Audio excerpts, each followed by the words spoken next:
When we watch our favorite streamers, whether it be Mongrel, Mr. Savage, or Ninja, we always see their performance at its peak, all the time. Okay, let me ask you this. Have you ever just sat back and thought to yourself, how exactly do these pro players hop on stream and perform so phenomenally well? That's precisely why we're bringing you this video. Hey, what's up guys? Once again, this is Keith Allen, and today we're going to be bringing you 3 warm-up routines that will improve your Fortnite skills and get you those battle royales. And when you're done with these warm-up routines, head over to InstaPro to practice your new skills in a match with guidance from one of our coaches. Okay, if you take a look at players like Zexro, you're going to see something very distinct. He has aim that is unmatched, first of all, and he's able to seemingly turn the tables around in mere seconds. In fact, his aim is what sets them apart from the rest and allows him to clutch up. In Fortnite, aim, unfortunately, is sometimes overlooked. But if you miss your shot, then all your flashy edits and crazy builds, well, they go to waste. Just like that. Training your aim for a minimum of 10 minutes a day can have impactful results and definitely put you amongst the top of the top. Don't you want to be known as an insane editor, builder, or someone with crazy aim? Practice these methods every day for around 30 minutes and you'll be on your way to reaching the top. Okay, so let's dive into a few ways you can improve your aim today. Alright, first up, we have Kovac's aim training game. Now, aim is probably the first thing you need to warm up. The reason for this being is that if you hop into a game or creative, your shot will be off, and you won't be able to hit your target, and all the rest of your warm-up has no real use. The first most effective warm-up routine that I and many others use is called Kovac's Aim Trainer. It's a game that stimulates real shooting environments, helping you improve your aim in all aspects, such as flicks, tracking, and so on. Personally, the tracking aspect is the most effective for me. For those of you who don't know what tracking is, it's the traditional type of aim where you follow your target with your crosshair. It's tough to do, especially when people are moving around quickly. This is why we see players in late game environments getting the most kills. So I'm sure by now you've been wondering, which courses in Kovac's Aim Trainer? It's simple. The courses that provide optimal tracking practice are Ascended Tracking V2 or V3. If you want to train your flicks, then any variation of Tile Frenzy will work. But we have one important question: which aim is more important? While you should strive to improve both types of aim, the most prominent kind of aim is tracking. While flicking is super effective and is the only way to implement chip damage, consistency is what really scores big on our board. I mean, why be 90% accurate when you can be 100% accurate? Let's take a look at a good comparison of 2 players who use seemingly different aims. First, we have Mongrel, who is probably one of the snappiest players around. His entire game is built around it. Flicks are a big part of his game. Tifu's specialty, on the other hand, is tracking. This guy is able to glue his crosshair into you, and once he gets you low, he has a solid flick to finish you off. While you definitely can alternate between the two, when we look at Tifu, he just has plenty of stats to back up his ability to perform both types of aim. Now think of how often targets are stationary in Fortnite. Most of the time, players are jumping all around, and tracking is the most consistent type of aim. You use tracking for snipers, hipfire SMGs, ARs, even shotguns sometimes. If we talk about the tactical shotgun, it's almost purely tracking. Okay, now don't think we forgot about all you controller players. You know we have a special place in our heart for you. With the advent of creative, Epic gave many content creators the ability to make maps. Many of these maps have come out, and there are dozens of maps for aim training. Some would even argue that creative aim courses are more effective than Kovac's. Some notable creative aim courses include Beaks, Donnie SCs, and much more. Okay, check this out. We have an entire thread on people debating whether or not Kovac's is actually any better than creative aim maps. One user said this: I couldn't agree more. Kovac's is better for training your consistency with aiming and mouse movement, like those fitness gyms where people run through tires and do high jumps and run sprints. Fortnite aim is better for situational muscle memory, and is more akin to 1ving a friend and shooting on a goal in a sport. Both Kovac's and creative do have their ups and downs, okay? But when it comes to Fortnite's situational muscle memory, creative takes the cake. That's why controller players shouldn't feel bad. There are tons of phenomenal controller players such as Ghost Izza and Aiden that unleash the full potential of controllers. So what do you guys think? Is everyone just riding the Kovac's bandwagon, or is Kovac's actually better than creative? One other thing I like to mention is that in creative, you actually are playing against real Fortnite scenarios, whereas Kovac's is more of a general mouse accuracy trainer. Okay, well, we've seen all the details and proof needed to let us know aiming is must on a warm-up. Now, what comes next? Let's find out. Okay, now we have editing.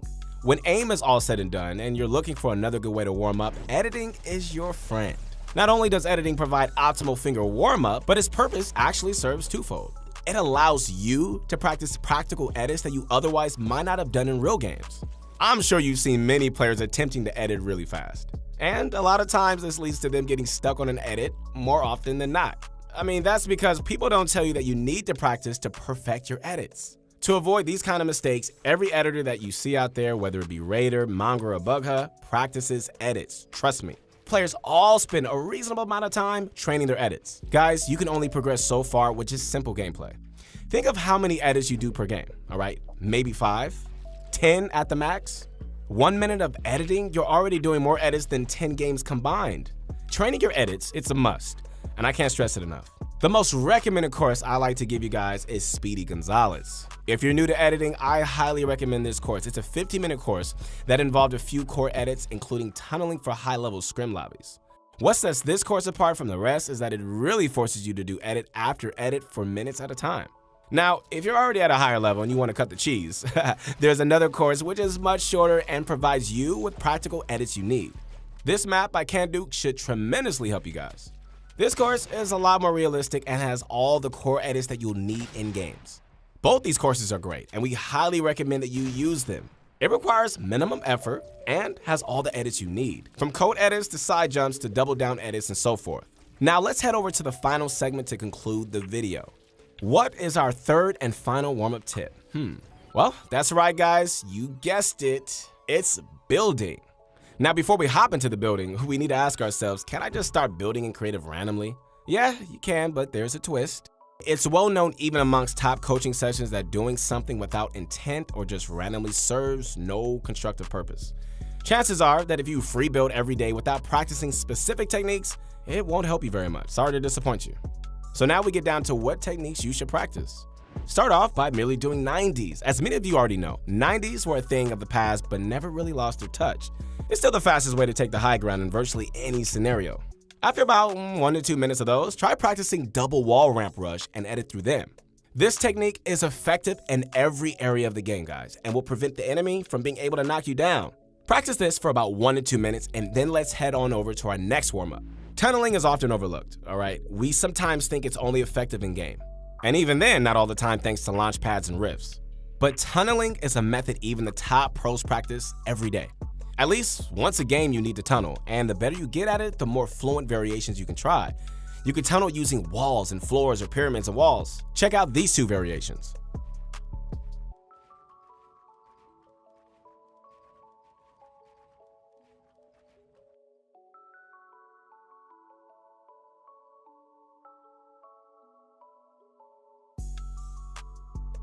Two more techniques that will help you tremendously are the double pyramid edit and the high ground retakes method. The double pyramid edit is done by placing a floor and pyramid above your ramp and editing through quickly. Now, this technique helps you get high ground easier by denying your opponent the ability to block you off using a floor. In the past, it would suffice to play only a pyramid, but now it's absolutely necessary that you place both floors and pyramids. So start off slowly and you will become faster with time. One mistake we see all the time, to be honest, is when players try to move on too quickly. Guys, you need to start off from level 1, not jump to level 10. Just to let you know, the top pros even started off slowly, and now they're editing at speeds that weren't even imaginable. Okay, the last technique is none other than the high ground retake. I caution that this method is not easy, but after some practice, it will help you immensely. Okay, so we're gonna start off slowly, and later you can add in variations. So let's review what we learned. Practicing your aim in either creative maps or callbacks can have drastic results, guys. Don't take my word for it, just look at the pros. Don't you want to surprise your friends with insane headshots? So what is 10 minutes a day practicing your aim? Next, editing is so essential. We use edits in everything, from wall edits, floor edits, to pyramid edits. Warm up your editing. If you don't, hopping to a real game and missing an edit can get you killed. Third, practice your building techniques, not just random ones. You need to understand what you are building. Build with a purpose. All these warm-up tips will only cost you 30 minutes of time, okay, and take you a long, long way. So at the end of the day, to be real, we see pro players aren't fluent because they're just talented. What they don't tell you is that they've gone through all the rigorous hard work, grinding hours on end. Skill takes hard work, and just like the champion athletes who practice every single day, so must you. Hey, once again, this is Keith Allen. I hope you enjoyed the video. Hey, and connect with me on my Instagram. I would love to hear from you, and stay tuned for more videos coming out.